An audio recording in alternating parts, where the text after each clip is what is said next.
आठवीं पुतली पुष्पवती की कथा इस प्रकार है। राजा विक्रमादित्य अद्भुत कला पारखी थे। उन्हें श्रेष्ठ कलाकृतियों से अपने महल को सजाने का शौक था। वे कलाकृतियों का मूल्य आंक कर बेचने वाले को मुंह मांगा दाम देते थे। एक दिन वे अपने दरबारियों के बीच बैठे थे कि किसी ने खबर दी कि एक आदमी काठ का घोड़ा बेचना चाहता है।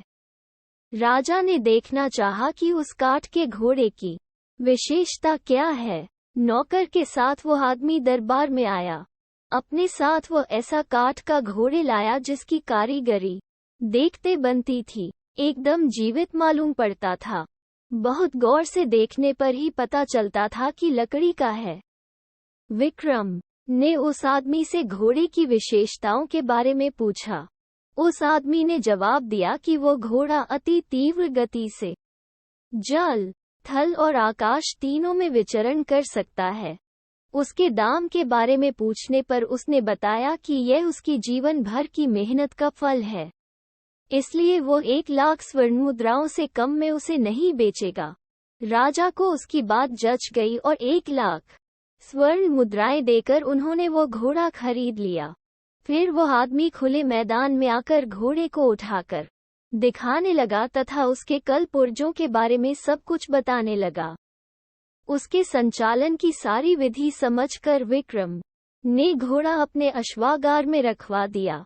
एक दिन अपने आदमियों के साथ राजा शिकार को निकले तो खुद उसी घोड़े पर सवार थे। कल पुर्जों को दबाने पर उसकी तेजी इतनी बढ़ गई कि राजा को मजा आ गया। वे भूल गए कि आखिर के लिए वे अकेले नहीं निकले हैं। अपनी टोली से बिछुड़कर बहुत दूर आ गए। उन्होंने उसे हवा में उड़ाने के लिए दूसरे कल पुर्जों को दबाया। उसकी गति हवा में इतनी बढ़ गई कि राजा के लिए उसे संभालना मुश्किल जान पड़ा। उन्होंने उसे जमीन पर उतारना चाहा तो वह उसी गति से उतरा और एक घने पेड़ की शाखाओं से टकराकर टुकड़े टुकड़े हो गया। अब उस निर्जन और अनजान जगह पर राजा अकेले थे। वे इधर उधर भटक रहे थे, तभी सामने एक बंदरिया कूदी और अपने हाव भाव से कुछ बताने की कोशिश करने लगी। राजा कुछ समझ पाते तब तक उनकी न एक कुटिया पर पड़ी। राजा को भूख लगी थी और वे थके भी थे। उन्होंने वृक्षों पर लदे फल तोड़े और अपनी भूख मिटाई और एक वृक्ष पर चढ़कर लेट गए।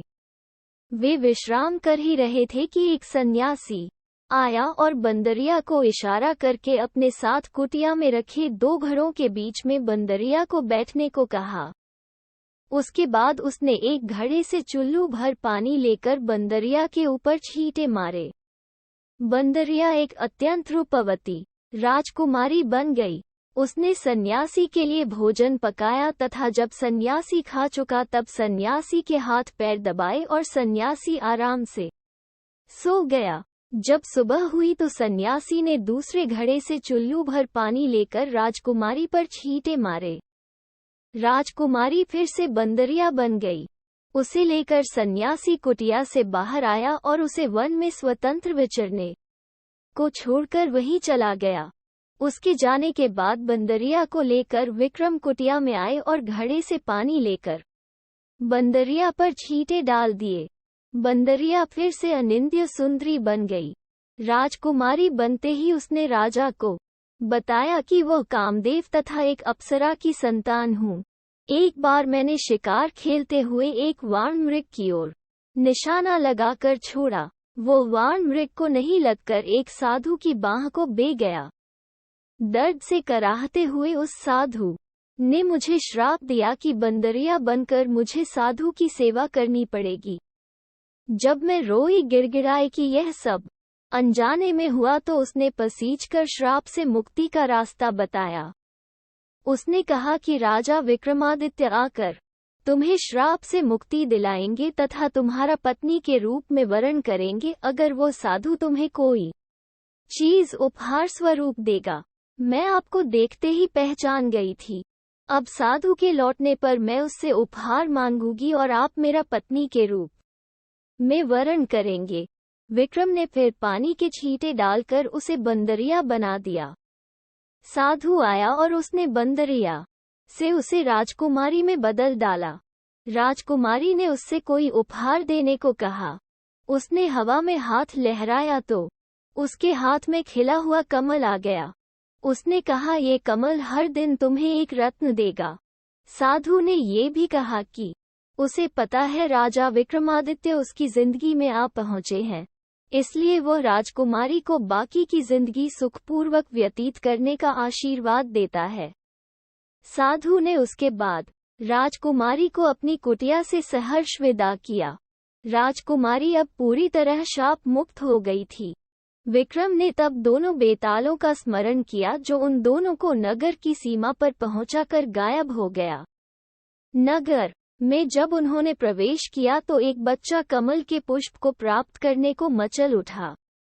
विक्रम ने वह कमल का फूल बच्चे को तुरंत देकर संतुष्ट किया। फिर महल पहुंचकर राजकाज देखने लगे। कुछ दिनों बाद उनके पास एक गरीब आदमी को पकड़कर लाया गया।